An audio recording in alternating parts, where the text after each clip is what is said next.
students, today we will read about the problematic questions of arithmetic progression in exercise 5.1 and 5.2. There are some questions were asked by the students. I am going to explain that questions. In exercise 5.1, question number 2, part 6, the question is that first term and common difference are given and you have to find first 4 terms of the AP. आपको first term और common difference given है AP का और starting के 4 term आपको find करने हैं. तो फर्स्ट टर्म तो गिवन है ही. अब सेकंड टर्म, थर्ड टर्म और फोर्थ टर्म आपको फाइंड करना है. तो आइए मैं फाइंड करने जा रहा हूँ सेकंड टर्म. तो सेकंड टर्म का फॉर्मूला अप्लाई कर दीजिए. Second term symbolic notation, second term का A2 होता है. तो फॉर्मूला होता है A प्लस डी. ए और डी की वैल्यू पुट कीजिए. ए की वैल्यू -1.25 प्लस -0.25 सॉल्व कीजिए. प्लस माइनस हो जाएगा तो -1.5 -0.25 दोनों के सेम साइन है इसलिए ऐड हो जाएंगे और ऐड होने पर हमारे पास 1.50 ये हमारा सेकंड टर्म आ गया. Similarly we will find third term. Symbolic notation of third term is A3 and the formula of third term will be A plus 2D. Put the values. What is the value of A? -1.25 plus 2 multiply 0.25. Now solve it. First of all we will find product of these two. -1.25 will be as it is and plus minus and the product of 0.25 and 2 will be 0.50. Now add the both numbers 1.75. It is our third term. Similarly we will find the fourth term. The symbolic notation of fourth term is A4 and the formula of fourth term is A plus 3D. A plus 3D. Put the value -1.25 plus 3 multiply by 0.25 minus plus minus the product of these two will be 0.75. Add both the numbers, then we get -2.00 or 2. So first four terms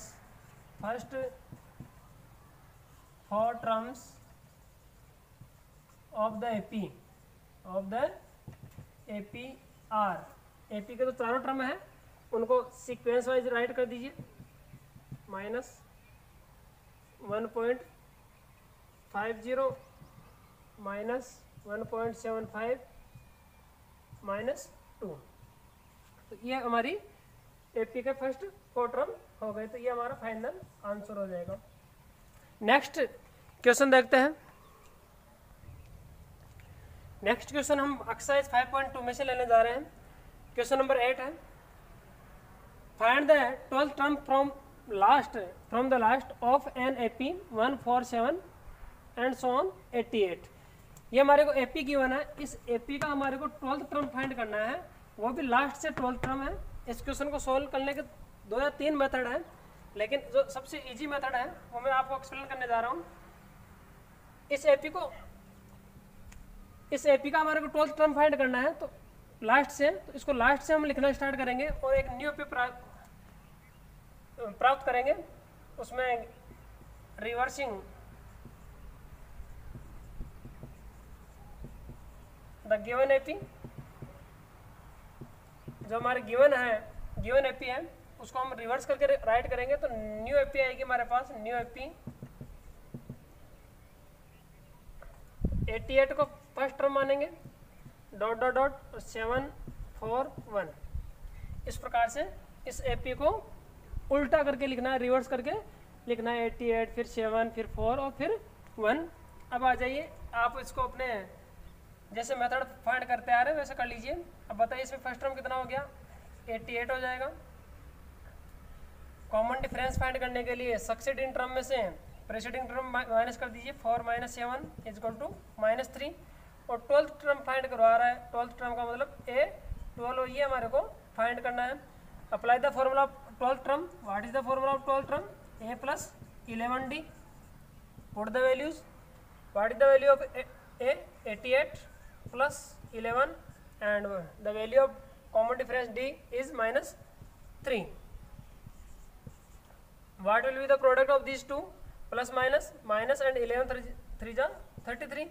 Subtract 33 from 88, then we get 55. So we can say, so 12th term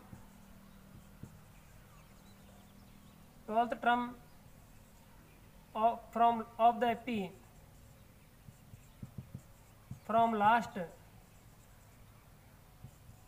is 55। ये हमारा answer हो गया। इस प्रकार से हम किसी भी एपी का कोई सा भी टर्म लास्ट से फाइंड कर सकते हैं। इसके ऊपर बेस्ड अनेक क्वेश्चन हैं, तो उनकी प्रैक्टिस करने से इसमें परफेक्शन आ जाएगा। तो बार बार इस प्रकार के क्वेश्चनों की आप मन से बना करके भी क्वेश्चनों की प्रैक्टिस कीजिए। अब नेक्स्ट टाइप के क्वेश्चन में देखते हैं। नेक्स्ट जो हमारा क्वेश्चन है वो थोड़ा सा हो सकता है मैक्सिमम स्टूडेंट्स को प्रॉब्लम क्रिएट कर दे, लेकिन एक बार समझ में आने के बाद में सबसे सिंपलेस्ट क्वेश्चन आपको यही लगेगा। पहले क्वेश्चन समझिए। क्वेश्चन क्या कह रहा है? Read the question carefully. 4 numbers are in an AP. 4 संख्याएं एपी में है, हमें नहीं पता कि वो 4 संख्याएं कौन सा है। ये पहला क्वेश्चन आ रहा है आपके सामने, जिसमें कोई नंबर नहीं दिया हुआ, कोई भी टर्म नहीं दिया हुआ, केवल इतना कहा जा रहा है कि 4 संख्याएं एपी में है और उसके बाद में 2 कंडीशन गिवन है। तो इन दोनों कंडीशन से हम 2 इक्वेशन बनाएंगे, वो तो हमारा बाद का काम है। लेकिन 4 संख्याएं कौन कौन सी होती हैं, तो इन 4 संख्याओं को लेने के लिए जो कन्वीनियंट वे है, सुविधाजनक तरीका है, वो इस प्रकार से है कि अगर आपके पास नंबर्स ऑड नंबर में हो, यानी यहाँ पर अगर आपके पास 3 या 5 नंबर आते हैं, या तो 3 या 5 नंबर आते हैं, तो उस कंडीशन में 3 या 5 संख्या कौन सी लेते हैं, तो उनमें सबसे पहले आती है ऑड नंबर होने पर पहली संख्या को हम ए मानेंगे, तो सेकंड टर्म होगा वो A + D होगा और इससे पहले वाला A - D होगा। तो ये 3 टर्म लेने हैं। अगर आपके पास क्वेश्चन ऐसे आ जाए 3 numbers are in an AP या there are 3 terms in an AP, तो ये तीनों टर्म लेने हैं। अगर आपके पास ऐसे आ जाए कि 5 नंबर्स आर इन एपी, तो इनको 5 टर्म में ले लेने हैं। 5 टर्म क्या होगा, अगला कौन सा होगा, A + 2D और इधर हो जाएगा A - 2D। तो इस प्रकार से ये 5 टर्म हो जाएंगे। ये 5 टर्म होते हैं, तो इनको लर्न करना है कि 5 टर्म कौन कौन से होते हैं, 3 कौन कौन से होते हैं। अकेला तो एक टर्म तो A होता ही है, आपको सबको पता है। अब अगर आपके पास और इवन नंबर में आ जाए टर्म्स, तो उस कंडीशन में देखो 4 टर्म की बात कर दे कि 4 टर्म एपी में है, तो 4 कौन कौन से होते हैं। इनमें हमारे पास A + D और A - D, ये तो होते हैं शुरुआत की 2 टर्म। 2 टर्म की बात करें तो A + D और A - D लेंगे, और इसके बाद के जो टर्म है बाद वाला, तो वो ऐड होकर के आएगा, और उस बाद वाले में हमारे पास A + 3D होगा और इधर A - 3D। ये हमारे पास 4 टर्म की बात हो गई, ये 4 टर्म माने जाएंगे। अगर बात 6 टर्म्स की करें, तो आपके पास A + 3D के बाद में हमारे पास जो टर्म आएगा वो आएगा A + 5D और इधर आ जाएगा A - 5D। इस प्रकार इस पैटर्न के तहत हम इनको आगे एक्सटेंड करते रहते हैं, और जो भी क्वेश्चन पूछता है उसमें पुट कर देते हैं। तो ये टेबल लर्न करने के बाद में आइए क्वेश्चन सॉल्व होगा।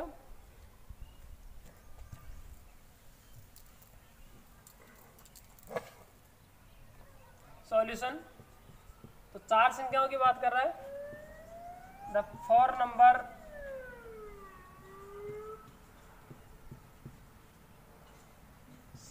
of the AP are कौन कौन से होते हैं? a plus d, a plus 3d और इधर a माइनस डी और a माइनस 3d, ये 4 नंबर है। अब according to first condition,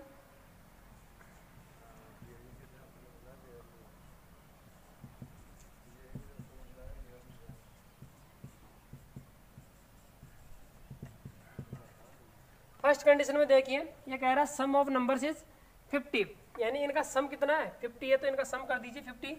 a minus 3d plus a minus d plus a plus d plus a plus 3d is equal to 50। ये हमारे पास equation बन गई। इस इक्वेशन को अरेंज करेंगे, a 4 टाइम a है तो ये 4a हो गया, माइनस 3d से प्लस 3d कैंसिल हो गया, माइनस डी से प्लस डी कैंसिल हो गया, तो हमारे पास ये आ गया। तो a इज इक्वल टू हो गया 50/4। इसको सिंपलेस्ट फॉर्म में प्राप्त करेंगे तो a इज इक्वल टू आ जाएगा 25/2। तो ये a की वैल्यू आ गई है। हो सकता है आपके पास यहाँ पर a और d में इक्वेशन भी बन जाए, वो डिपेंड करता है नंबर्स पर। आइए सेकंड कंडीशन लेते हैं। सेकंड कंडीशन कह रहा है, एंड के बाद का क्वेश्चन पढ़िए, ये वाली हमारी सेकंड कंडीशन है, यहाँ से यहाँ तक ये सेकंड कंडीशन है। क्या कह रहा है? लॉन्गेस्ट नंबर इज, अब बताइए इनमें लॉन्गेस्ट कौन सी है या लार्जेस्ट, सॉरी लॉन्गेस्ट नहीं लार्जेस्ट नंबर कौन सी है? ये वाली सबसे बड़ी है। तो ये वाले नंबर अकॉर्डिंग टू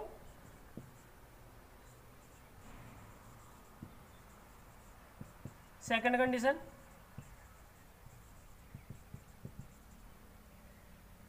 जो हमारी लार्जेस्ट नंबर है, यानी ये वाले largest number a plus 3d is equal to is 4 time, यानी 4 टाइम है किसकी? स्मॉलर 1। ये जो स्मॉलर नंबर ना है a माइनस 3d, ये स्मॉलर है, तो इसका 4 टाइम है। अब इसको मल्टीप्लाई कर लीजिए, तो a plus 3d is equal to 4a minus 12d। 4 के अंदर मल्टीप्लाई कर दी तो 4a माइनस 12d प्राप्त हो जाएगा। अब इसको ट्रांसफर करके इक्वेशन अरेंज करते हैं, तो a minus 4a, sorry 3d 12d को इधर सेंड करेंगे तो plus 12d is equal to 4a minus a, तो ये 15d is equal to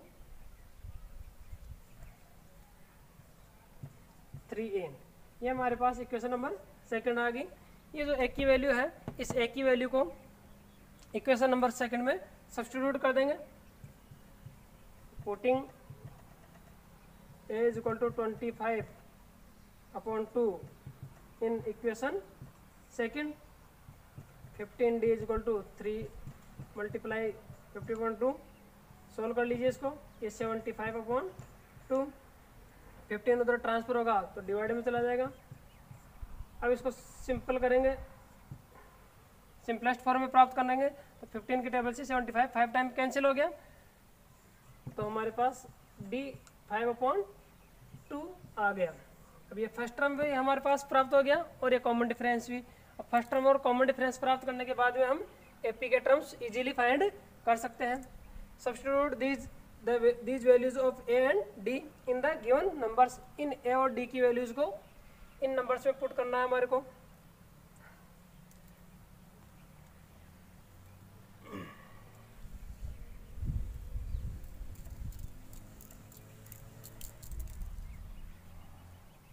So the number of the AP R, पहला नंबर था a माइनस 3d, तो a की वैल्यू पुट कर दीजिए इसमें। a की वैल्यू है 25/2 माइनस 3 मल्टीप्लाई 5/2। इसको सॉल्व करेंगे तो 25/2 माइनस 15/2, तो ये हमारे पास आ जाएगा 5। सिमिलरली इसके बाद वाला टर्म था a माइनस डी, तो 25/2 माइनस 5/2, तो ये हमारे पास आ जाएगा 10। थर्ड टर्म था a प्लस डी, तो 25/2 प्लस 5/2 इज इक्वल टू, इसको सोल्व करने पर हमारे पास आ जाएगा 15। और लास्ट जो फोर्थ टर्म था वो था a प्लस 3d, इसमें वैल्यू पुट करेंगे तो हमारे पास ये वाला आएगा, और इसको सोल्व करने पर 25/2 प्लस मल्टीप्लाई करेंगे इनको तो 15/2, और इसको सोल्व करेंगे तो 20। तो हमारे पास ये जो एपी के नंबर थे ये आ गए 5, 10, 15 और 20। So AP 5, 10, 15 and 20 and so on, ये आंसर आ गया हमारे 4 टर्म ही पूछे थे। इस प्रकार से ये क्वेश्चन सॉल्व होता है। इस टाइप के क्वेश्चन आपको और भी मिल सकते हैं, हो सकता है यहाँ पर 4 की जगह 3 हो, तो उनको आपको सॉल्व करना है।